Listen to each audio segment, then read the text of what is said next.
Cross and Shadow, page 206, paragraph 2. The prophet Joel evidently connected the closing work of the gospel on earth with the blowing of the trumpets. For he writes as follows: Blow ye the trumpet in Zion, sound an alarm in my holy mountain. And all the inhabitants of the land tremble, for the day of the Lord cometh, for it is nigh at hand. 1914, Stephen Nelson High School. Cross and Shadow, page 206, paragraph 3. Sound of trumpets was heard many times in the past. From the trumpet, the Lord was upon Mount Sinai, when the whole earth shook, to blast the ram's horns before the walls of Jericho. 1914, Stephen Nelson High School. The Cross and Shadow, page 206, paragraph 4. Time is coming when the trumpet of the Lord will again be heard by mortals, when its notes will shake not the earth only, but also heaven. The clear notes of the trumpet will penetrate the deepest recesses of the earth. Just anciently the trumpet summoned all Israel to appear before the Lord. So every child of God sleeping in the earth will answer the trumpet call, come forth to meet his Lord. In old ocean's caverns, the clarion tones will be heard. The sea, obedient to the call, will give of the dead that are in it. The whole earth will resound with the tread of the innumerable company of the redeemed, as the living and resurrected saints gather to meet the Lord in answer to the summons. The last trumpet call that will be given to sin and cursed earth. Then all the discordant notes will forever cease, and the demons shall hear the Lord Savior say, Come, ye blessed of my Father, inherit the kingdom prepared for you from the foundation of the world. 1914, Stephen Nelson Haskell, The Cross and Shadow, page 207, paragraph 1. In ancient typical service, as the people of God met for worship at the beginning of each month, upon the Sabbath, and obedient to the declared notes of silver trumpets, in like manner we can imagine that when the earth is made new, and from one new moon to another, from one Sabbath to another, the redeemed assemble to worship before the Lord, it will be in response to the notes of the heavenly trumpets, of which those used in ancient service was a type. 1914, Stephen Nelson Haskell, Cross and Shadow, page 207, paragraph 2. Type and antitype. Type. Leviticus 23, verse 24. Leviticus chapter 23, verse 24 to 27. Trumpets blown announcing the day of atonement was drawing near. Antitype, the reality. Revelation 14, verse 6 and 7. The first angel's message announced that the real day of atonement, the judgment, was at hand. That was the reality of it. Type or example. Numbers 28, verse 11 to 15. Many sacrifices were made at the Feast of Trumpets. Example.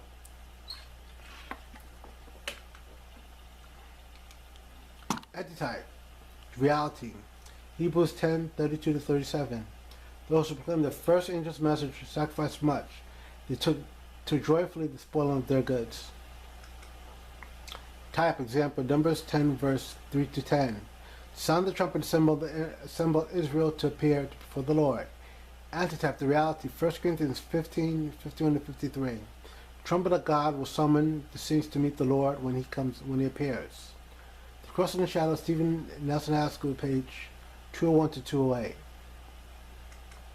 Children's quiz. Question number 1. The trumpet was only used as a musical instrument among the ancient Israelites, but it also fulfilled an important place in religious and civil ceremonies. True or false? Those say true, raise your hands. Those say false, raise your hands. Answer is false.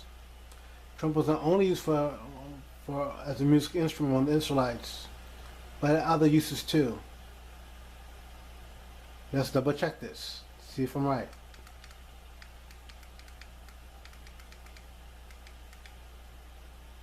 Trumpets are only used as music instruments. Also, okay, so that was a true statement.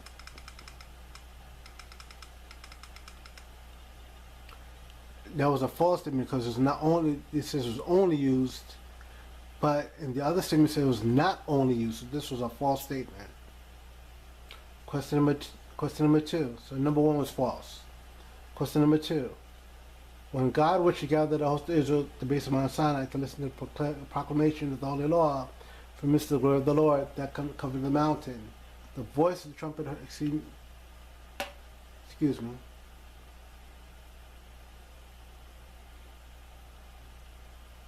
When God wished to gather the host of Israel at the base of Mount Sinai to listen to the proclamation of his holy law from the midst of the glory of the Lord that covered the mountains, the voice of the trumpet exceeding loud was heard, and the people trembled. And the voice of the trumpet sounded long and waxed louder and louder. And Moses, that holy man of God, said, I exceedingly fear and quake. True or false? Those say true, raise your hands. Say false, raise your hands. Question number 2, the statement is true. It's a true statement. Question number 3. God designed that every blast of the trumpet blown by his people, whether for joy or for sorrow, worship or for war, should be a memorial or a reminder our God to comfort, sustain, protect his people, that they may be to you, he says, for a memorial before your God. I am the Lord your God. So, is this true or false? Those say, question number 3. Those that say this is a true statement, raise your hands. Those that say it's a false statement, raise your hands. Question number 3 is a true statement. Question number 4. When the sound of the trumpet was often heard of the children of Israel, yet there was one day in the year especially set aside for blowing the trumpets. On this day the Lord said, in the 7th month, in the first day of the month, ye shall have holy convocation. Shall do no sort of work. It's a day of blowing trumpets unto you. True or false? Who says true, raise your hands. Who says false, raise your hands. This statement is a true statement. Question number 4 is true. Question number 5. The Feast of Trumpets was a memorial. Some have thought it would be a memorial of the creation of the world as it celebrated the year's end, or revolution of the year, and might have been a memorial for the time all the sons of God shout for joy at the creation of the world. Dr. William Smith says, the Feast of Trumpets came in regard as the anniversary of the destruction of the world. True or false? Who says true? Who says false? Those say true, raise your hands. Say false, raise your hands. This is a false statement. It was Dr. Irvin, and he said it's not the destruction of the world, but the creation of the world. So question 5 was a false statement. Adult quiz. Question number 1. In the type, the trumpets were blown throughout Israel, warning all of the near approaching of Solemn Day of Atonement. In the antitype, we should expect some worldwide message to be given in trumpet tones. Announce the time is near the great anticipated Day of Atonement.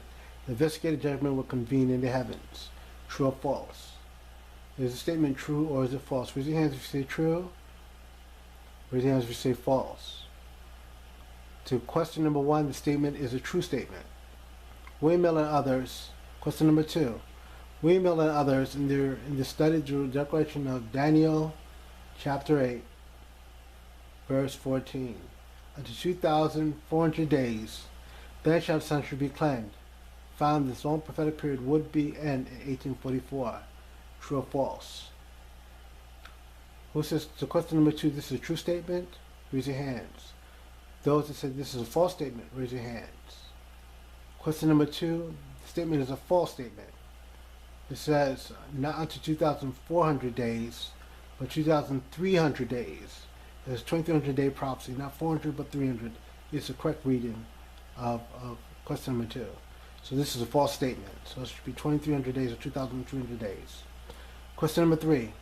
During the 10 years preceding the 10th day of the 7th month Jewish time in 1844, every civilized nation on earth heard in trumpet tones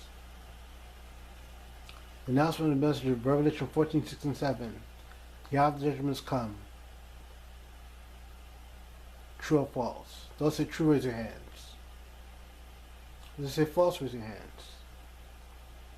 This is a true statement. This is true. Question number 4. The fact that men have proclaimed the message